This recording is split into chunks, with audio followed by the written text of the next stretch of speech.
verskih skupnosti v Republiki Sloveniji z zaskrbljenostjo spremljamo predloge o davku na nepremičnine. Posebej nas skrbi določilo, ki navaja obdavčitev vseh nepremičnin, v kateri se izvajajo tudi verske dejavnosti. Menimo, da gre za neutemeljen poseg v zajamčeno svobodo verskim skupnostim in našega delovanja.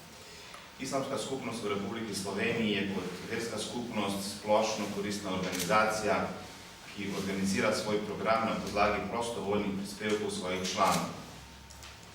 Obdavčitev nepremičnin, ki so v lasti islamske skupnosti, bi pomenila veliko breme na že obstoječo težko financiranje skupnosti. V vseh nepremičninah, ki jih imamo v naši lasti, torej izvajamo splošno koristne, kulturne, vzgojne, izobraževalne, solidarnostne, karitativne in druge dejavnosti z področja socialne države.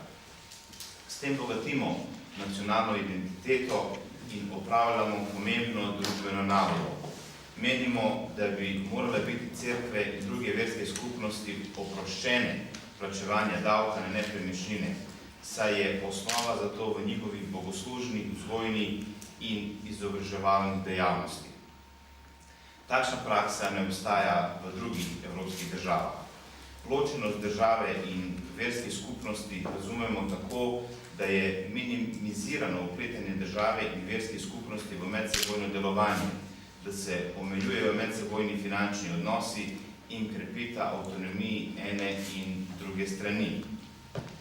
Glede zakona o verski svobodi predlagamo, da se opravijo širše razprave in pogovori, na podlagi katerih se bo spreminjal obstoječi zakon o verski svobodi, oziroma bomo vsi skupaj pripravili tekst zakona, ki bo zdržal dlje časa. Nismo zadovoljni, da se zakon spreminja vsako leto. Hvala lepa.